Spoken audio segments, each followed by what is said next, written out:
Hi everyone, hope you're doing well from wherever you're watching this channel, depending on your time zone. Now, there is a lot that the former deputy president revealed while he was on interview at NTV with Karanja. There is something he talked about, the issue of state sponsoring peace concert in Mount Kenya region, where Ruto and his deputy Kithure Kindiki have lost their glory. Truth of the matter is that Ruto is no longer commanding the numbers in Mount Kenya. Kithure Kindiki is yet to convince the mountain that he is now the de facto leader. So with this move, Gachagua alleged that the state has been sponsoring peace concert in the region. And he is asking one question. Already there is peace in Mount Kenya. Why would you sponsor peace concert in Mount Kenya? Yet we know in other regions within Kenya, there is no peace. His advice is that the state should be sponsoring peace concert in Baringo, West Pokot, Baragoi. Those are some of the gray areas where they know no peace. Mount Kenya is peaceful, but why sponsor there? In his view, they are trying to appease the people that they have no problem with them and that they care for them. Some peace caravans had been organized within the Mount Kenya region with musicians to go around to try to entice the people to give favor to the president and his deputy, who are not doing very well in the region for now. And when people asked why you said in peace caravans, there is peace in the Mount Kenya region. Send these peace caravans to Baringo, send them to West Pokot, send them to Baragoi. There is an attempt to create chaos in the region through this disruption of meetings. Now, when you listen to Gachagua, you remember about the last time when Gachagua attended a peace concert at Ihuna Stadium. This peace concert, according to the organizers, it was powered by Martin wa Janet, the Akorino music artist. Now, there is an allegation here that the peace concert was paid for by Kithure Kindiki at a whopping 7 million Kenyan shillings for the organizers to make it the way it was. And this can explain the reason why Martin wa Janet denied Rigathi Gachagua a microphone when Gachagua arrived at that concert. You know, there was questions. How can you deny the Gachagua a microphone if this is a peace concert, then he has come to support you? Definitely, you will actually give him the microphone to support what you are doing because he is a leader. Hata angewachia pesa kidogo kuwasaidia hapa na pale, na wangemwambia pia mahitaji yao, sababu pia hao ni wananchi, na angewasaidia. But Gachagua was denied a microphone, a total embarrassment, but later it turned on the face of those who were paid to organize this, because then the public that had attended this event demanded Gachagua to be given a microphone. But Martin wa Janet switched off the microphone for Gachagua. So this was the reality of things at this event.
Now, Gachagua went on to reveal that he was supposed to attend 2 events. One, and all of them were in Nakuru, by the way. There was a Nakuru funeral that he was supposed to attend. Then the Molo PCA church service. But when his allies learned of organized goons to disrupt the funeral and the PCA church service, then his allies also organized on how to counter-attack the other side. So when he learned of this, he decided that he was going to call off all those events rather than going for all these events head on, and then it ended up leading to more disaster. So he called off in advance after learning of the planned trap by the state against him. See what will happen, Karanja. I was supposed to go to Nakuru for a funeral on Saturday, and I was supposed to go for a church service in Molo PCA. When my supporters in Nakuru learned of what happened, they started organizing themselves to protect me and to deal with whoever may want to come and attack me and create chaos. And I had to stop because I cannot allow that situation, because that is what the planners of this violence wanted. The people of the Mount Kenya to start fighting each other. So they had organized groups in Molo, and my supporters in Molo, who were in thousands, started organizing themselves so that if anybody tries to come near where I am, they will be able to deal with them. And as a leader, as a very responsible leader who cherishes peace, I had to make a decision to call off Nakuru, to call off Molo, to avoid a clash between my supporters, who are in thousands, and the few criminals who have been paid. So I can see from where I sit, some people have sat down and said, this mountain, because it's becoming problematic, let us set up these characters against each other. Let us get this criminal gang that is feared in the area, unleash it, give it state protection, let it cause mayhem, let the people protect themselves and protect others, and then the mountain is chaotic, and then they can enjoy. I want to appeal to our people, wherever they are. Even leaders have told them, because this criminal gang, after the Muru attack, they have started reaching out to leaders. Please, we can offer you protection. That is what they wanted. And so that we have a situation where, for you to go to a meeting now, the state has absconded responsibility of his role to protect citizens, and now you are leaving leaders to look for criminal gangs to protect themselves. Now, what Gachagua believes is that the state is keen and so much focused on setting the Mount Kenya region against itself. Naona hiyo maneno? Second, that there will be a war within the mountain. The issue of peace caravan. Ameenda huko amenyimwa nafasi ya kuaddress watu. Watu waanza kusema Gachagua must address the people. How does it become peace when you deny some people a chance to address? Then inaweza kuwa chaotic. By the way, when Gachagua left that event, he left with almost everyone. So the organizer was left with no one to address. They had no option but to call off the event. Now, organized goons to do exactly what they had done in the other funeral within Kiambu. So after learning that, he called off. So it seems the state is so keen to frame Gachagua, set him up, then frame him for violence. That because goons will be attacking the mourners in every event that Gachagua is going to attend, then Gachagua will be forced to organizing his own security and protection team. There will be an altercation between the organized paid goons by the state, according to Gachagua, and his security team. Then bloodshed will be there. I think they will put that on Gachagua. So he cleverly avoided this But he got a chance to address and expose these people. And the sad and worst thing is that the goon that we are being told about seems to be from the Mungiki sect. They are now reviving the Mungiki sect. They are allowing the group to organize and regroup. Then at the end of the day, cause mayhem. That is what Gachagua has been able to point out and put it correctly or rightly to the state as the owners and organizers of all these things. So that has been what has been going on chini ya maji. But this is very sad. It should never happen. It should not happen at anyone. And again, a political lesson for Gachagua also and other people. You know, Gachagua had power. I must say this because we also have to learn as we go forward. Power entered his head. And when power enters your head, it corrupts.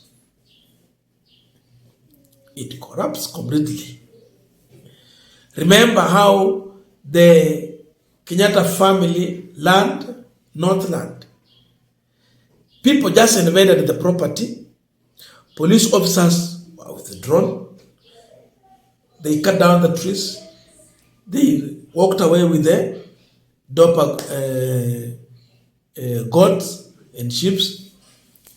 That is what happened. There was no security. Uhuru was left helpless. Ruto was out of the country. Gachagua was the second in command, and therefore in charge.